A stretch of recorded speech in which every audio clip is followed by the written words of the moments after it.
और पहला सवाल मेरा डॉक्टर अजीज खान से है, प्रवक्ता है समाजवादी पार्टी के। अजीज खान साहब, ये टैक्स फ्री अगर योगी जी ने करा है पृथ्वीराज चौहान को, तो किस बात की तकलीफ है अखिलेश यादव जी को? आपके 60 सेकंड शुरू होते हैं अब।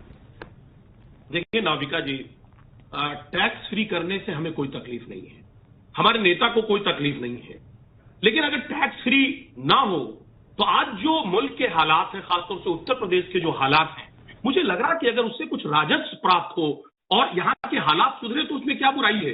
आज आप देख रहे हैं कि जिस तरह जो यहाँ का बेरोजगार है, जो युवा है, बड़े बड़े सपने लेकर के वो कहीं ना कहीं शहरों में आ रहा है, गांव से निकल करके, मुझे लग रहा कि उसका कुछ भला हो जाएगा।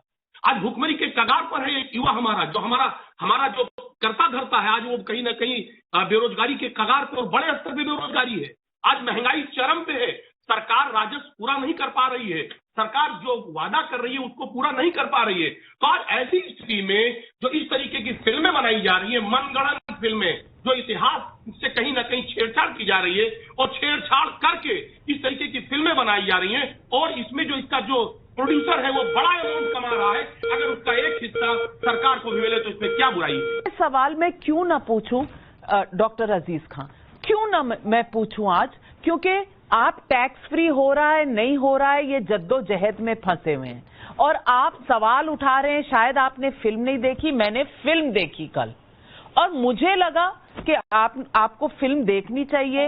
हमने कुछ अपनी हिस्ट्री बुक्स में पढ़ा था कि एक स्वयंवर हुआ था और जयचंद और पृथ्वीराज चौहान की एक छोटी सी कहानी सुनी थी, और मोहम्मद गोरी को 17 बार किस तरह हराया गया, किस तरह हराने के बाद बंदी बनाकर छोड़ दिया गया, ये सब कुछ नहीं है पृथ्वीराज चौहान के बारे में। मैं पूछना चाहती हूं, अगर उस पर कोई फिल्म बनी है तो आपको इतराज क्यों? मुझे पता नहीं, साला खड़ूस अच्छी फिल्म होगी, मैंने नहीं देखी है, लेकिन साला खड़ूस पे आपको टैक्स फ्री में कोई ऑब्जेक्शन नहीं है, पृथ्वीराज चौहान पे ऑब्जेक्शन है। ये मेरे गले नहीं उतरता, इसका क्या कारण है? देखिए नाविका जी, कई सारे सवाल आपने खड़े किए हैं। पहले तो मैं स्पष्ट कर दूं कि ये जो आपने 6 लाइन और पूरा किताब, ये जो लगातार हवाला आप दे रही हैं, मैंने अभी एक दिन आपका इंटरव्यू देखा था, अक्षय कुमार से आप ले रही थी, ये मेरे ख्याल से अपने फिल्म के प्रमोशन के वक्त वो लेकर के किताब को आए थे और आपके सामने वो रख रहे हैं कि साहब 6 लाइन हमारे महापुरुषों के बारे में है, बाकी और सारी मुगलों के बारे में है, ये मैंने देखा था। देखिए, अक्षय कुमार एक बड़े स्टार है और वो अपनी फिल्म के प्रमोशन के लिए अगर इस तरीके के तर्क को अगर वो देना चाहते हैं और दे रहे हैं, तो मुझे लग रहा बहुत शर्मिंदगी की बात है। इन देश में नफरत का माहौल और कहीं ना कहीं विभाजनकारी कहीं ना कहीं एक सोच पैदा हो रही है, इससे पहली बात। दूसरी बात मैं आपसे कहना चाह रहा हूं कि आप ये कह रहे हैं कि साहब मस्जिद के बारे में है, मंदिर के बारे में, भी क्यों नहीं, सबके बारे में जिक्र होना चाहिए। मंदिर और मस्जिद दोनों पवित्र जगह हैं और दोनों के बारे में बिल्कुल डिस्कशन होना चाहिए। हमारा मानना यह है कि इसमें कोई दो राय नहीं, इतिहास को बिल्कुल बताना चाहिए और इतिहास पे डिस्कस होना चाहिए। लेकिन आज का जो इतिहास, वर्तमान का इतिहास है, जब आने वाले 50 साल के बाद इन हमारे जो नवयुवक हैं, इनके बच्चे इनसे सवाल करेंगे कि आप ये बताइए आपने हमारे लिए क्या किया। आज हमारे पास कुछ नहीं है, तो ऐसी स्थिति में हमारा जो नौजवान है वो 50 साल के बाद जब इस इतिहास के बारे में वो बताना चाहेगा तो क्या बताएगा। हम जानना चाह रहे हैं और हम बताना चाहते हैं कि वाकई में अगर अक्षय कुमार बेहतर काम करना चाहते हैं इस मुल्क के लिए, तो आज जो बेरोजगारी, भूखमरी, तमाम समस्याएं, कानून व्यवस्था और तमाम समस्याएं हैं, अगर इस पर फिल्म बनाते तो मुझे लग रहा है कि उन्होंने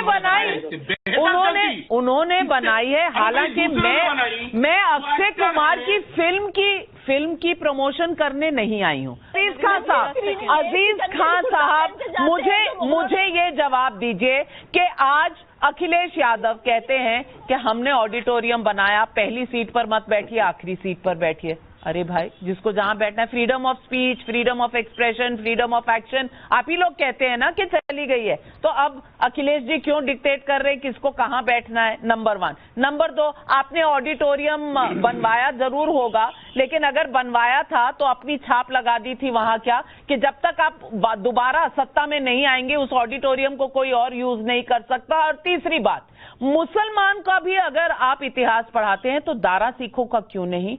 औरंगजेब से इतनी मोहब्बत क्यों?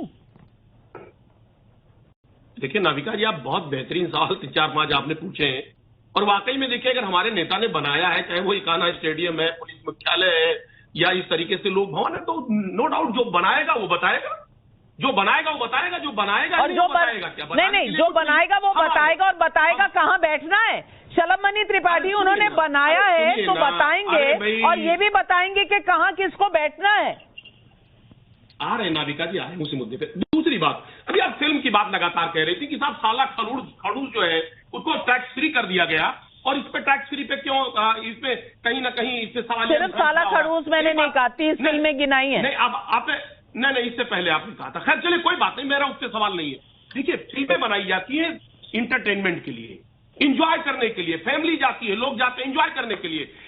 फिल्में इसलिए नहीं बनाई जाती है कि जिससे सरकारों को फायदा हो, जिससे वोट की बढ़ोतरी हो, जिससे नफरत का बोलबाला बढ़े, नफरत का माहौल बने, इसलिए नहीं बनाई जाती है। आपको फिल्में बनाई जाती हैं भाई साहब, नहीं लोगों को अच्छी लगेगी तो चाहे कोई भी प्रमोट कर ले वो फ्लॉप हो जाएगी। आप क्यों डर रहे हैं शलभ त्रिपाठी जी?